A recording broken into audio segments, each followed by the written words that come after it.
A homeless teen carries a blind alien girl to save her, unaware she's the daughter of a ruthless mob lord.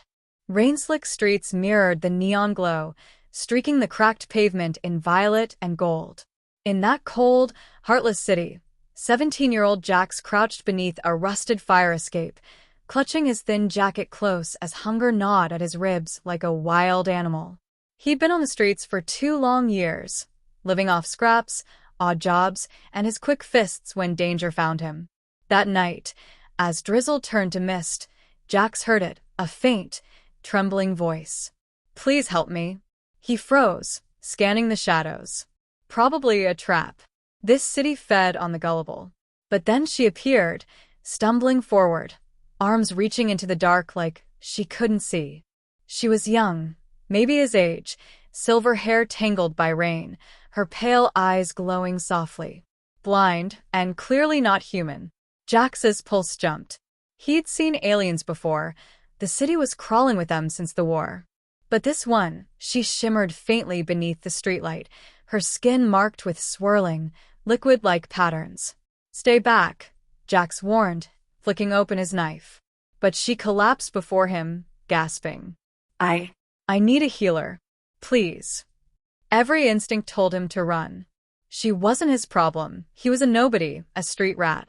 But when she shivered, fragile and soaked to the bone, something inside him cracked. He knew that feeling, being helpless, forgotten. With a sigh, he sheathed the blade and knelt beside her. "Fine. "I'll take you, but don't get me killed." "Thank you," she whispered weakly as he lifted her. She felt impossibly light, like she might break in his arms. The alleys twisted endlessly as he carried her through the city's underbelly. He kept his head low, avoiding curious eyes. When he asked her name, she only shook her head. Name's dangerous. Not now. So he called her Star, because her skin glowed faintly in the dark. By the time they reached the outskirts, his arms burned, but he refused to stop. He knew one place, a healer named Mara, an old woman who patched up runaways and thieves without asking questions. Her hut smelled of smoke and herbs. She scowled when Jax stumbled in. "What trouble now, boy?"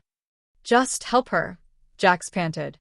Mara muttered but guided Star to a bed, placing her hands over the girl's chest and chanting softly. Warmth filled the room. Star's breathing eased. "She's been poisoned," Mara said at last. "Not deadly, but it clouds her mind.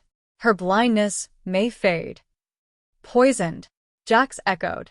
Star's trembling lips parted. "They were hunting me. I saw too much." Jax frowned, but Mara silenced him. "Fetch water. She needs rest." Hours later, Jax sat outside as the rain eased, streets glistening under pale lights. Who were they? Why chase her? The answer came too soon. Engines roared. Black hover cars slid into the street, silent, sleek, and menacing. Men in suits poured out, eyes scanning with icy precision. Mobsters. Jax ducked into the shadows, heart pounding.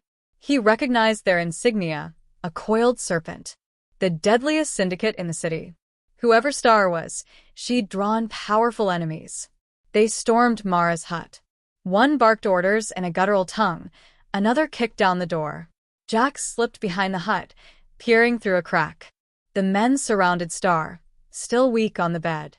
Their leader, a scarred brute, snarled. "Boss has been worried, little one. Time to come home." Star shook her head. "Never." "I won't go back." The brute raised a hand to strike her. That was enough. Jax burst through the back, swinging a broken pipe. The hit cracked against the man's wrist. He howled. "Run!" Jax shouted. Star hesitated, then scrambled toward him. He grabbed her hand and dragged her into the night as gunfire and shouts exploded behind them. They ran until their lungs burned, until the noise faded. Finally, Jax leaned her against a wall, both gasping for air. "Why are they after you?" Her blind eyes glowed faintly. "Because I'm their boss's daughter." Jax froze. "What?"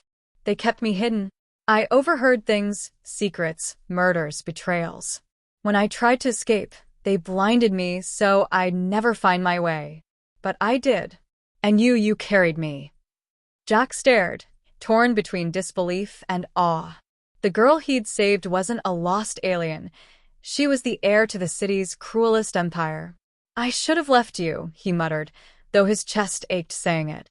But you didn't, she whispered. Because you're not like them.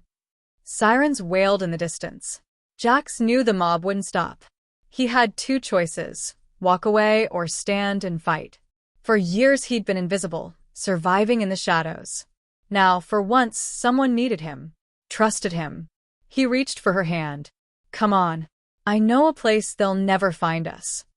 Star's fingers tightened around his. Together, they vanished into the maze of neon-lit alleys. Jax realized his life had changed forever. He wasn't just a homeless boy anymore. He was protector to a blind alien girl bound to power and peril beyond imagination. And for the first time, he didn't feel alone. Sirens echoed faintly behind them, but Jax barely heard over the thunder in his chest. The mob would hunt them endlessly. Star's voice trembled. You can still run. They only want me. Jax clenched his fists. All his life, no one had cared if he lived or died. But she did. They'll have to kill me first, he said firmly. Her trembling hand found his. Then we fight together. The night pressed close, heavy with unspoken promises. She was a mob boss's daughter. He was a street rat with nothing but scars and grit. But together, they had a chance. He pulled her hood low, hiding her glow, and led her deeper into the city's underworld. Somewhere out there was a place even the mob couldn't reach. And if there wasn't, Jax would make one. For the first time in years, he wasn't just surviving. He had a purpose. To protect her. And he'd never let go.